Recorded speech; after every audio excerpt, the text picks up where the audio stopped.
cinema matinee. I ain't got $7.50 to pay. Everybody now. Let me tell you something. I will not ever get a blue popsicle or blow pop again after looking at Dr. Manhattan's ding-a-ling. Ladies and gentlemen, welcome to Spill.com's completely homophobic yet covered in blue review of The Watchmen. This is the highly anticipated movie, the one that they said was unfilmable, will never be made, you can't do it. I don't think they were saying it couldn't be done. They were just saying it shouldn't. couldn't be done well. Yeah, it and as shouldn't far as be I'm done. concerned, they haven't been proven wrong.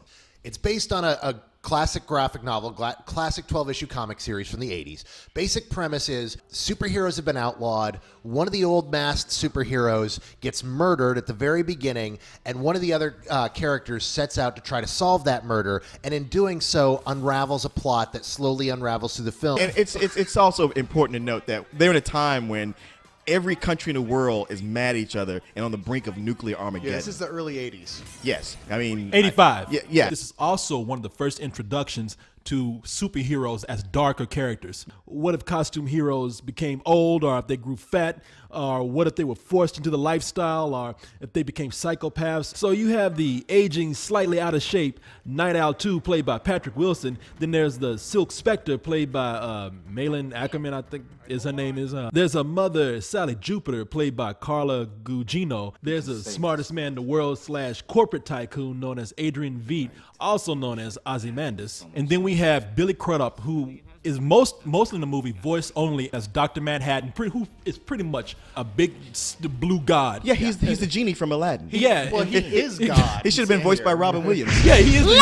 And ain't no lamp gonna fit that genie's junk. But perhaps the two biggest characters in the movie are the comedian. That guy is Jeffrey Dean Morgan, and of course there's Rorschach, which is Jackie Earl Haley. Now, Alan Moore, the writer of the book, he's notoriously known for not liking anything that Hollywood has done for him. Let me just say, I do not blame him for how he feels, because what we have here is not at all what he made. It does not hold the emotional depth, the message, or anything that he intended with that graphic novel. Now, Wow, I thought I would be the only one to say that. No, now, having said that, I do realize that movies are movies. Is it bad? I didn't think it was bad. Is it great? No, I just thought it was okay. And it really depends on what your definition of that term faithful adaptation is. And like, you had some actors who were good, like, Jackie Earl Haley, he's fantastic, and I thought Patrick Wilson did a good job. But the chick who was Sally Jupiter, Silk Spectre, she was awful. Yeah. I'm not sure if that's their fault or Zack Snyder for not being able to direct actors. But it's Zack Snyder's movie. He's to blame for not being a director of actors. Now, the director of this, of course, is Zack Snyder. This is the guy who did 300 and Dawn of the Dead.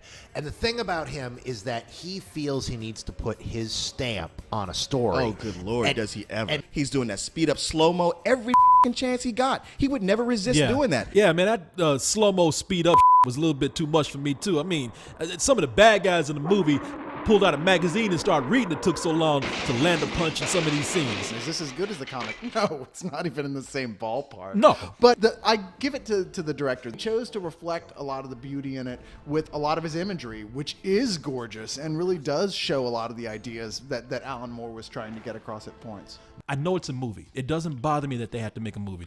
I'm just saying that if I'd seen this without having read the book, I'd be like, as it went along, I was entertained. It was okay. It's not great. I thought it was good. But that said, for that near 3 hours, I was never bored. I give it a rental. I really was at a full price for this for a long time. In fact, I was bordering on better than sex until the end of the film that really knocked me down. And I walked out in a stupor just going, what the was that? So, I mean, I really got to give this a matinee. Well, that's funny because one of the things that brought me around was the ending. The hope is that this is going to bring people around to the idea of superhero movies not being just for kids. Yeah, they slam it in your face every chance they get with sex and people's heads getting cut in half. But still, it's going to do the right thing in the end, and I give this a high matinee. The only time I was really into it was when we got into Rorschach's story. Yeah. And when they did Dr. Manhattan. In fact, there's a whole section of Dr. Manhattan's origin, which to me is like a really cool short film. You know what? I thought that too. We repeat, the Superman exists, and he is American.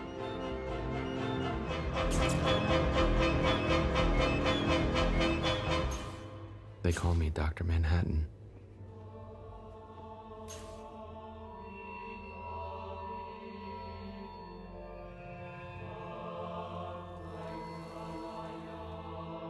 They explain the name has been chosen for the ominous associations it will raise in America's enemies. They are shaping me into something gaudy. Something lethal. There's no way that actor was that hung. Yeah, we saw him in before he turned into Dr. Manhattan. He was white. There's just no way. All I gotta say is, if you're gonna molecularly reform yourself, why would you go for the gusto? endow yourself, right? I mean, this movie is essentially follow the bouncing ball. Trying to make it